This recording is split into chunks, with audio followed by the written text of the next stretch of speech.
Planned Parenthood kills about 1,000 children every single day in our country. There's about 3,000 children who die every single day in our communities.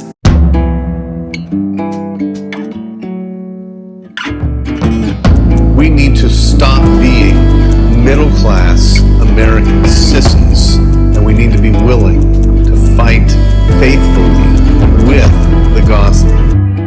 But the wicked have a bloodlust, and they will lie to see it happen.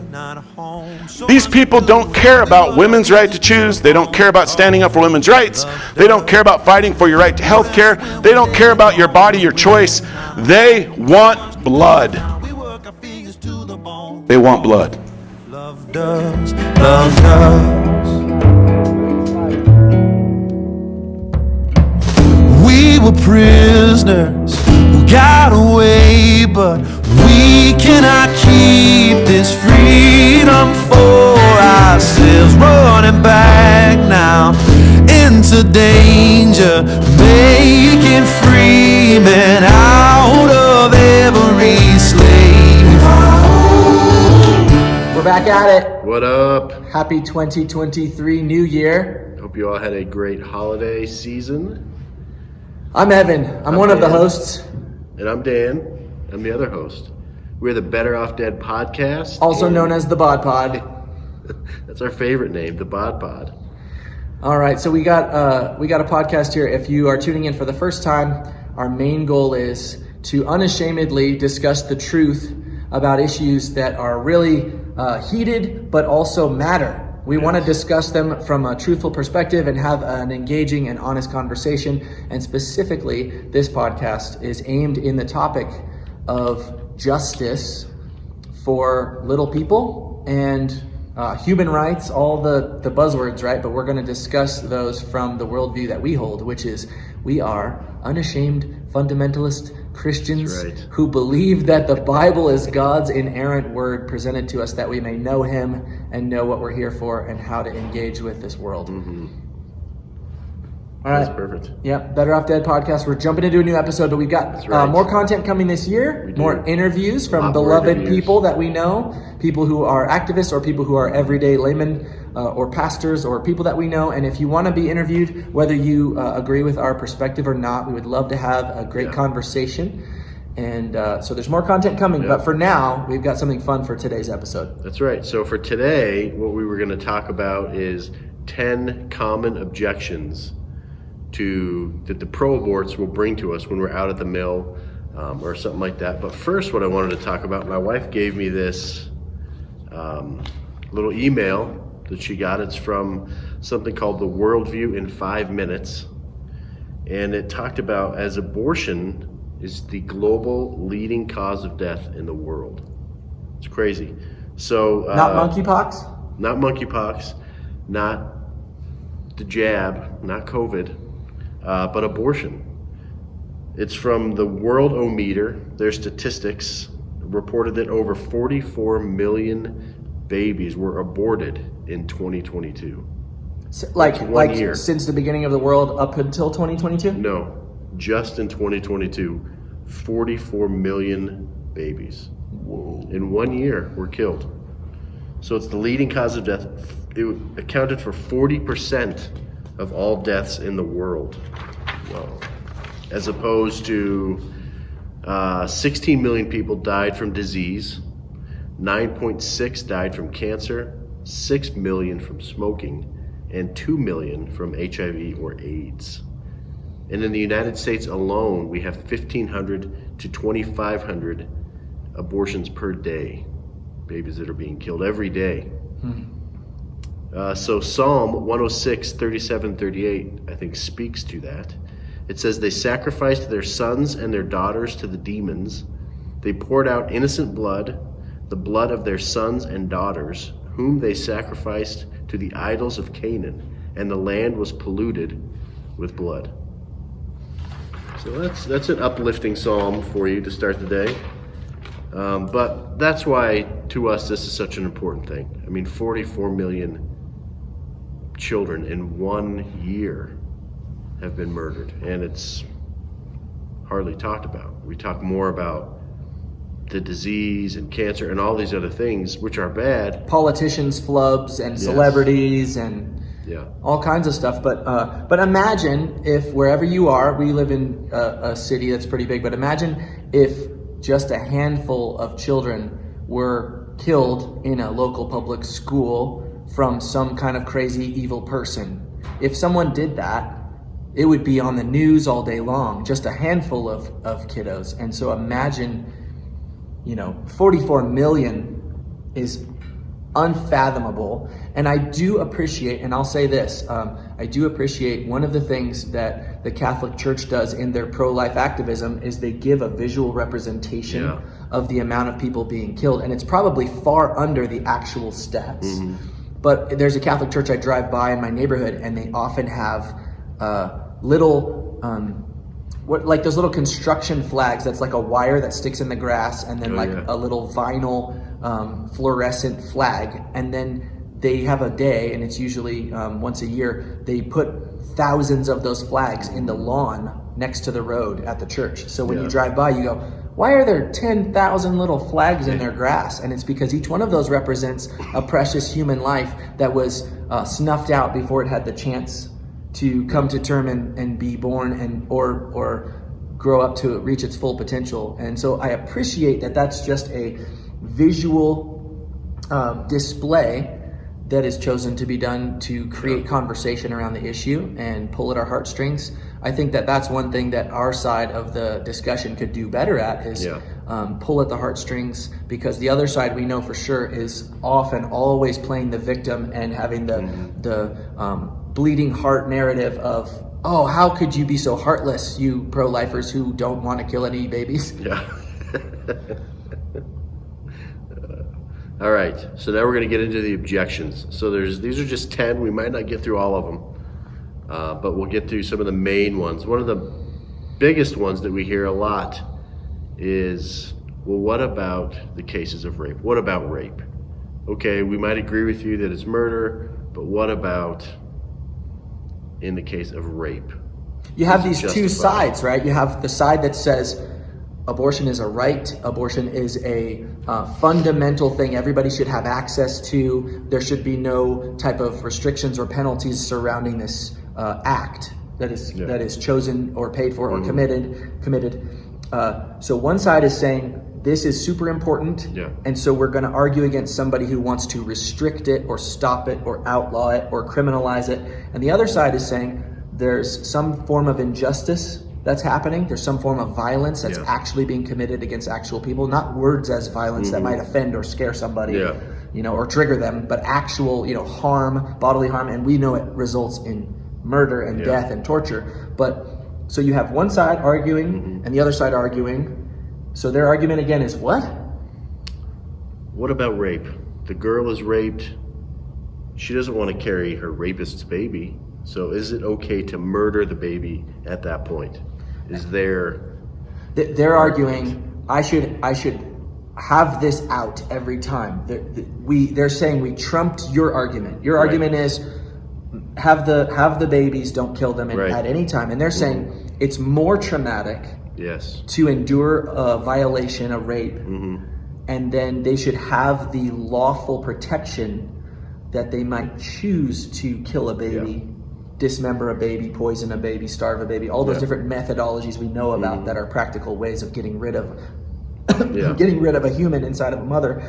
They're saying if this instance happens, then there should be no prohibition on the act. Right. Okay, so they're saying a violation is committed, we should be able to kill a baby because of a rape. Right, because of this violation, her body was violated, so we should be able to violate her body again to kill the baby.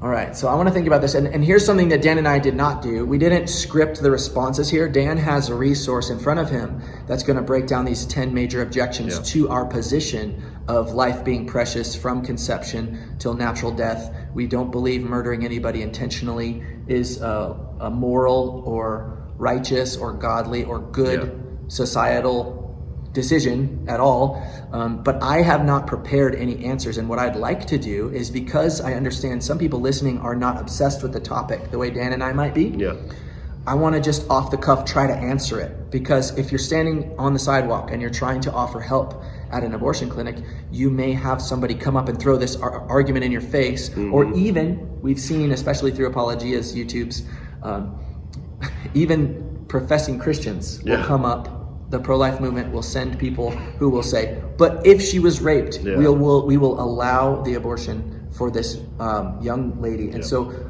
before I answer, I'm not going to talk forever, but before I answer, I want to acknowledge something, that we understand any violation of someone's innocence is hugely traumatizing and painful, and can be something people then have to live with and go through reliving in their mind and their memories, to the point of needing help and needing counseling and needing lots of help, because it's so traumatic and painful. And although I've not personally experienced it, I know people who have, and I sympathize and say, this is awful. We agree. Anybody who is on the other side is going to say, well, you're just bearded white men who are bald, who are patriarchy crazies. We love the patriarchy. I won't deny it. Listen, I don't love any type of oppression, and that's the reason we understand that violations like rape are so awful. So we agree. We agree that rape it should be outlawed, it should be criminalized, and we probably would go farther to the other end of the spectrum than most people and say that rape is a violation where the person who commits the rape then forfeits their rights to further life. If you do something as heinous as murder, kidnapping, rape, we don't believe that everyone should be taxed so that criminal can then sit pretty in prison for their whole life at the expense of hardworking people in our society. We believe you commit something that wicked, you forfeit your right to life, you should be executed, and that's that. So that's our position. So can I answer that off the top of my head?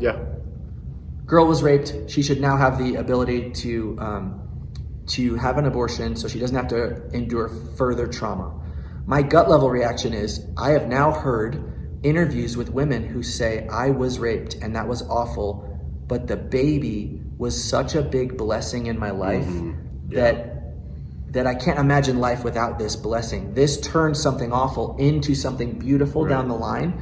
So that's my gut level reaction. But I also really like one of the reactions that I've heard, which is just calling it what it is. So we've already hinted at this.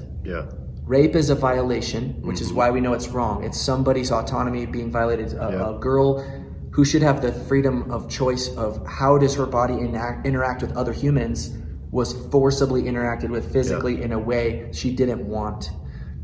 And that is the exact reason that we are against abortion. Because the baby could be a little woman, a little girl developing, who should grow up and then have the choices of how does she utilize her body and shouldn't have things forced upon her that are violent.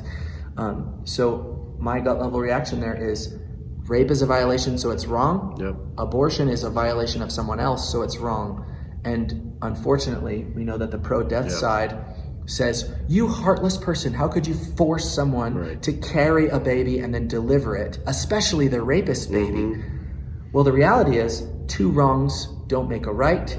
So one violation is not fixed by a worse violation. So if you had two people, one was raped but still goes on living, and then you have another person who's dismembered to death, one of those is a worse violation. So there's my answer. That's perfect. Does that fit the answer on your screen? This is from End Abortion Now, Apologia Studios. This is where we got this list from. And they pretty much say the same thing. Obviously, when they bring that objection to you, they're pulling at your heartstrings, because we all think rape is wrong. And obviously, none of us want to make somebody go through more pain and suffering than they already have. So they're pulling at our heartstrings, but our objection is just what Evan said.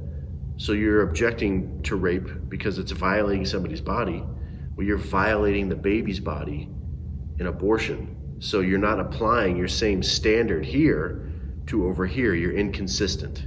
You're being inconsistent in your thought. If it's violating someone's body over here, It's violating somebody's body over here. And then the other one is a lot of times those objections will come from atheists. So people that don't really believe in God. And so your answer to them would be, well, I mean, they have no basis to account for anything being wrong, because we're just apes on ego trips, right? So what's wrong with this ape doing something that he wants to do? Living out his truth. Right, exactly.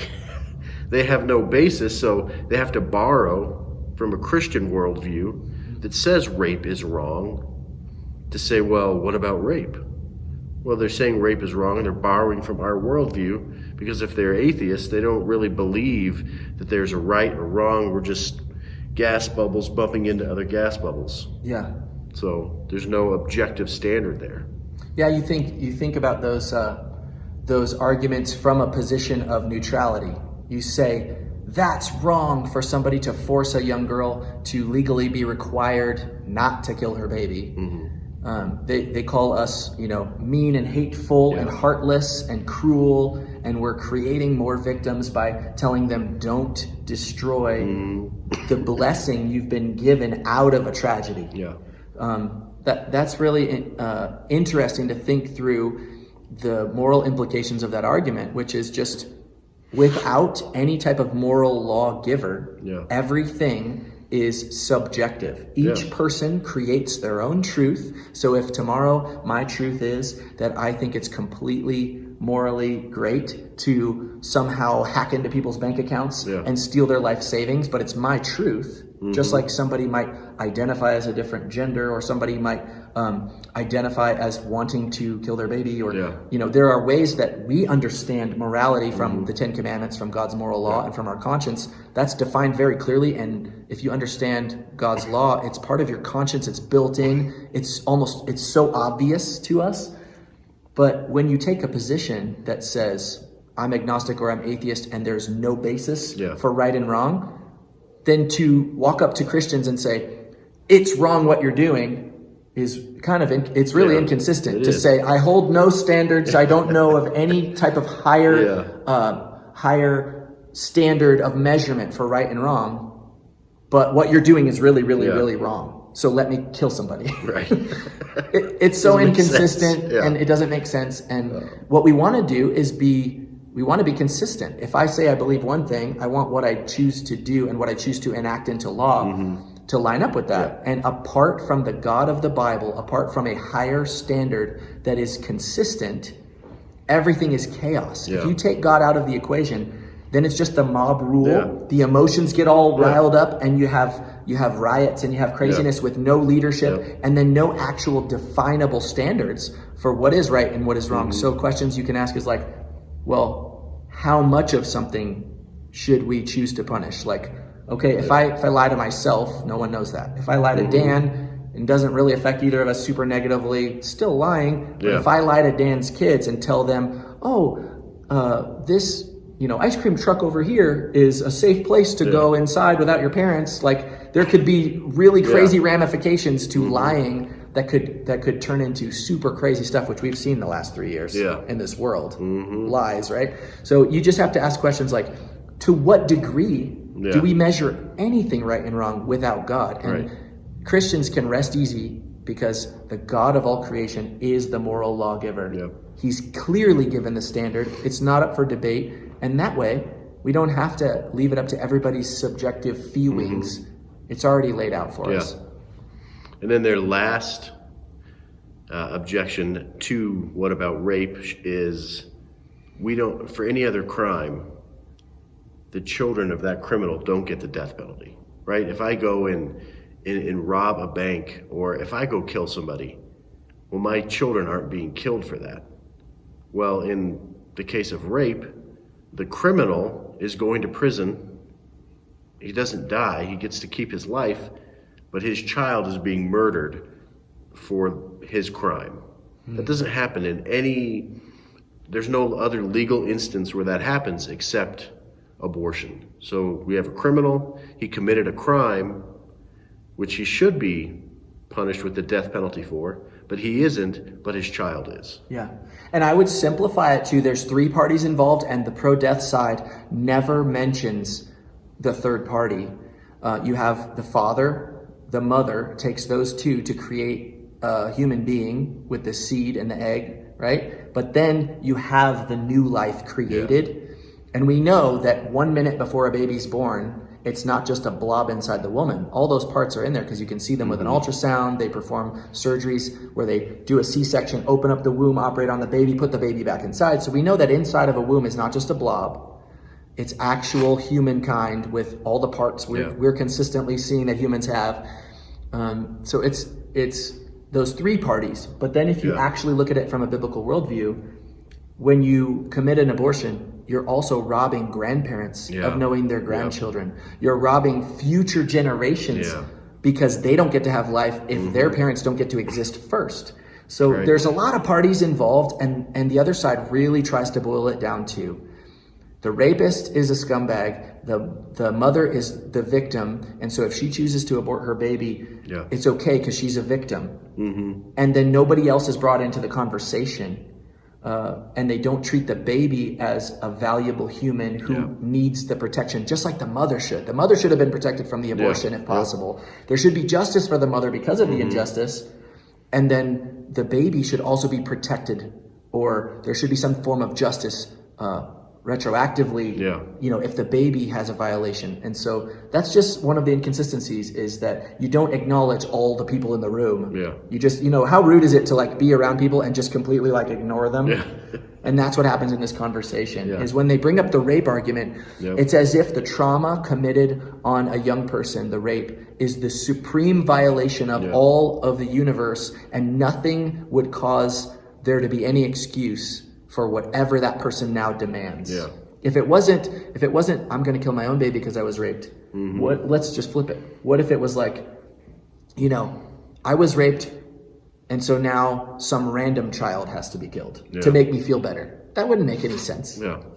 So let's move on before I ramble more. All right, the next one, the second biggest thing we get from the pro-aborts is, what about incest? So we had, what about rape? Well, now what about incest? Shouldn't the mother be able to kill the child if it was her father's child, if he had sex with her? What about incest? That's their next one. There's uncles, there's grandparents, there's all kinds of layers to incest. And so that argument is, we should be able to commit murder against the little person because of a violation, or if it was willful. Sometimes weird perversions happen within families where there's weird sexual relationships between families we know that can cause deformities. We know that can cause unhealthy biological side effects. But if just the argument is that a young person was violated, so most of the time they're arguing the rape argument again. We've already covered those arguments, so we're not going to go ad nauseum there. So we should be able to kill a baby because of incest. I think it's basically covered in the first arguments that we already discussed, but I'd love to hear what endabortionnow.com as a resource, what that lays out as a good reaction or response. So first they want to say that, so the rape objection and this objection account for less than 3% of the people give for their abortion. The vast majority of abortions are elective. So all of these objections are less than 3% of why people say they're getting an abortion.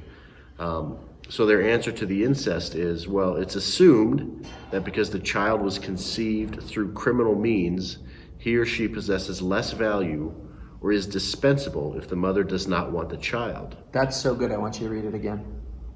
It is assumed that because the child was conceived through criminal means, he or she now possesses less value or is dispensable if the mother does not want the child.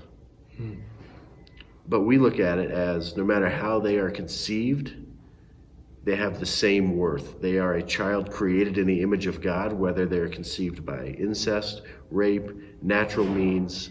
Illegitimate nothing unions, lessens their value. So were you born to 2 parents that were married? Yes. I was born to two parents that weren't married. That's more common in culture today, but back in the day, there was legitimate babies, everybody celebrated, and then there was like bastard children that were, it was something to almost be hush-hushed, that kind of situation. And I grew up like thinking about that. Do I have less value because I don't come from a married set of parents? Nowadays, it's like half of people being born are from that, so it's very culturally accepted. But that probably ties it back into the rape argument. Yeah. We can kill somebody because they're less valuable, and they're less valuable because a crime was committed against their mom. It's just it doesn't make sense. Yep. So one more thing I'm going to add, and then you should keep reading here.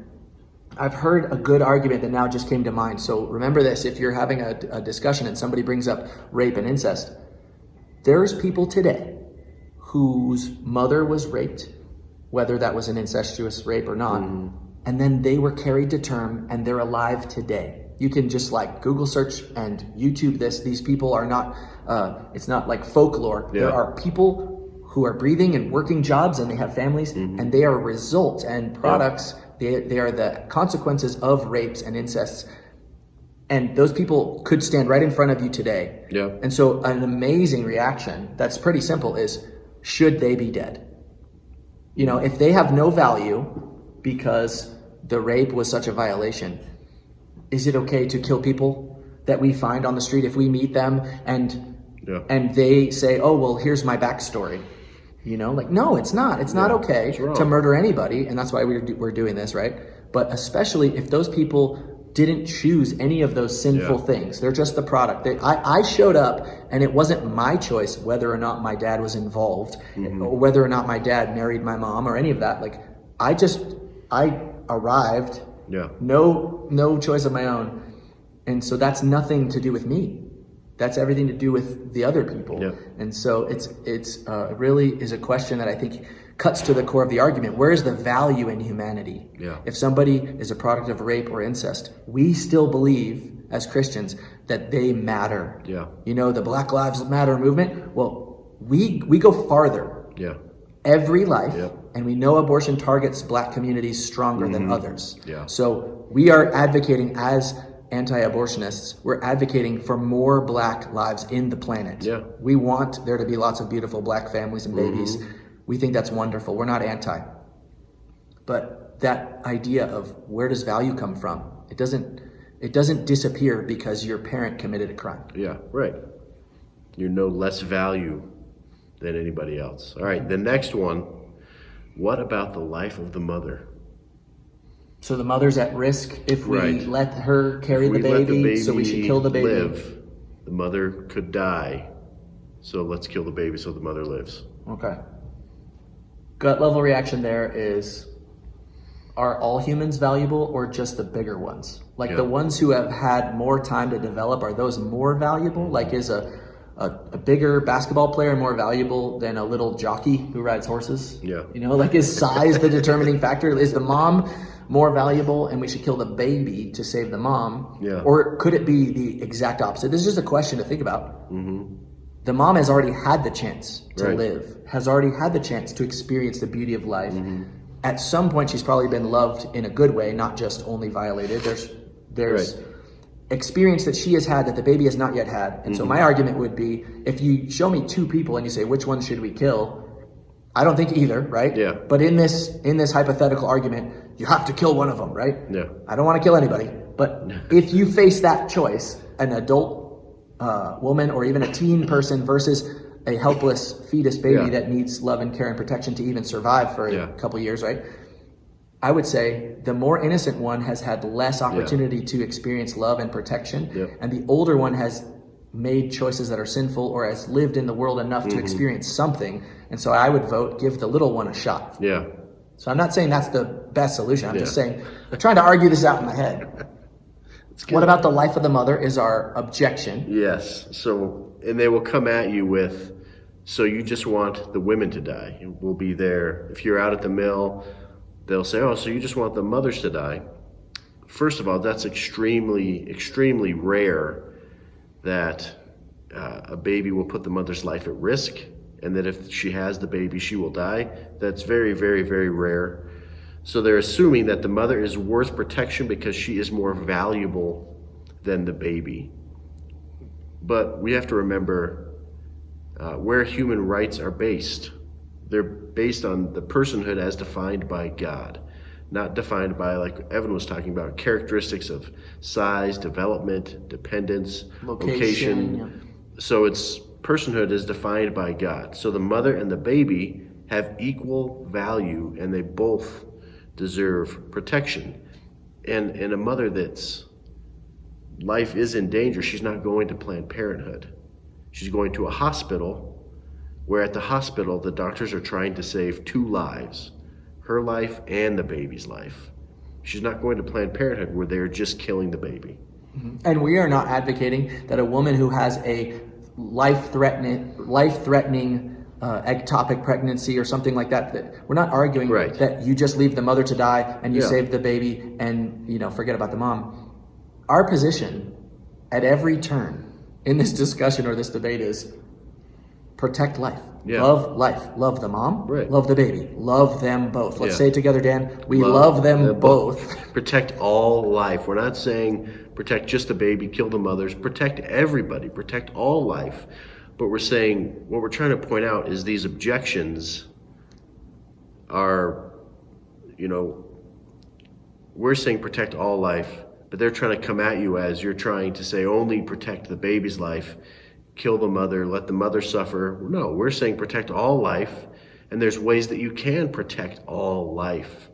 Yeah, they both matter. Yeah, if you have something like Evan said, an ectopic pregnancy or some condition like that, you're going to go to a hospital, like I said earlier, where you're going to be treated by a doctor who's trying to save your life and your baby's life. And from what I understand in my limited knowledge, I know I don't know everything, even though I talk a lot like I do, is that those life-threatening situations within a woman's womb where the pregnancy isn't going the most healthy as it could be, the goal in the surgical procedure is I want to try everything I can, the surgeon, the doctor, they want to try everything they can to set things right. Yeah. And in some very unfortunate cases, they are able to save one of the 2 lives. Yeah. And the side effect of that defect in the pregnancy or that disorder within the pregnancy, we know we live in a fallen world where there is defects and disorder and imbalance. The side effect is they are not able to save both lives, but they're trying to. The intent matters, right? Yep. So if your intent is, I want to kill one of them, especially the little helpless one who gets in the way of my career or my schooling or my freedom to go have sex, whatever. Yeah. That's an intentional killing. The other one that we are arguing for and we support is an intentional preservation and blessing and incubation of both lives to their fullest potential. Yeah. We want everybody to thrive. So we don't believe it's oppressive to help a woman learn to love her baby the way that her body is designed to do, and that's like a superpower that a woman has that a man doesn't have. We think it's a total blessing. We've watched our wives go through the challenges and the blessings and the benefits of having children. And my mom raised me all by herself, but God helped other people help her get through that, and she believes it's a blessing. There's fruit of her sacrifice there that she doesn't say, oh, it was insurmountable, woe is me, I wish I would have just killed this baby. She doesn't say that. All right, the next one. My body, my choice. Okay, boy, that is so catchy. And sometimes you'll even, if there are other Christians who will even say stuff like that. Yeah, I agree with you. I don't agree with abortion, but it's a woman's choice. All right, I need to respond to this. I'm on the street and some pro-death person has come up, or a well-meaning pro-life person has come up and said, look, stop arguing to save everybody because it's their choice. Leave them alone. Stop imposing your morality and your religious beliefs on them, right? Well, one, we know everybody's religious and people just subscribe to different belief systems. Yeah. So I subscribe to and obey the biblical worldview to the best of my knowledge. I believe that God is the boss and what he says goes. Other people believe in a godless world or an anti-God religion or a state religion or an extra mediator religion. Some of you might know what we're talking about between some cults there. But they're saying, my body, my choice. Yeah. And that is so easy to dismantle. If you are worried about going out and serving your community, helping mothers choose to turn away from abortion, it's super easy. Ready? Let's focus on this answer because it's really easy. The body inside your body is not your body. I repeat, the body inside your body is not your body. Yeah. And I like to be a little edgy on this one because it's really practical. I was a male child inside of a female mother.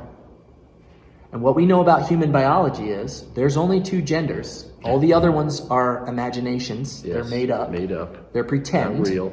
And we feel for you if you're confused, and let's talk about it. Let's get things orderly and help them make sense. But we know that there's just two types of human bodies. Mm-hmm. So if there's, let's say, there's a female mother, because that's how all mothers are, and there's a male child inside, there's going to be, within that larger body, there's going to be two brains. Yeah. There's a big brain in the mother that's sending signals to feed the little growing body and brain inside. But there's two brains. And so then if, you know how I said I like to be edgy, it's like, well, if it's a male child inside of the mother's body, then the question, we beg the question, does that woman now have a penis? Or does she now have male genitalia? It's her body, right? If it's her body and her choice, then what's inside her? Yeah. Is that her? Or is it something else? Because does this woman now have 20 toes? Does she have 4 eyes, 4 eyeballs, 2 brains, 2 tongues, 4 ears? 2 hearts. The biology here is so simple. There is one being contained in a container, incubated inside of another being. Yeah. And so to say it's my body, my choice, it's okay with whatever I do with inside my body, it's so easy to overcome when we realize the body inside your body isn't your same body. And biology and science tell us this because we know that inside of a mom can be a baby with a different blood type, different DNA, unique human fingerprints, with their own voice box, with their own unique voice.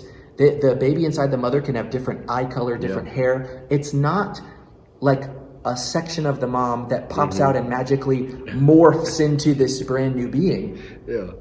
From conception, that DNA is unique to that person. Right. So the body inside your body is not your body. We don't even have to expound on that. It's so simple if you have a fundamentally basic understanding of any biology. Yeah. Now, I think this is a fun conversation, but the episode's running a little long. Yeah. On my fault again. I'm sorry, everybody. We have many more objections to discuss, and hopefully this is helpful in the discussion. We love fellow human beings, but we want to love God the most. Yep. He put us here. He knows what's best for us. He wants us to be healthy and happy and prosper in righteousness. He does not wish for us to be murdered. And so we're arguing that everybody's given a chance to live and be loved and know their creator. And so the Better Off Dead podcast is actually funny because we don't believe anybody is better off dead unless they are a murderous criminal who has already forfeited their right to life. We literally believe that when we see people on the street, we see these babies and these moms and these victims or perpetrators, we believe that each human being is valuable, and we shouldn't just go offing people for convenience or to follow a party line or whatever. You know. So Better Off Dead podcast, we're going to close this one down pick up on the next episode. Thank you for watching and listening, and please share these on your social media. Please. We're trying to grow. We're trying to grow, and we're saying the trigger words that YouTube's going to suppress. Right. So, we're being very strategic in the best way to get growth. But thank you for listening. I'm Evan. I'm Dan. We're the Bob Pod. We're out.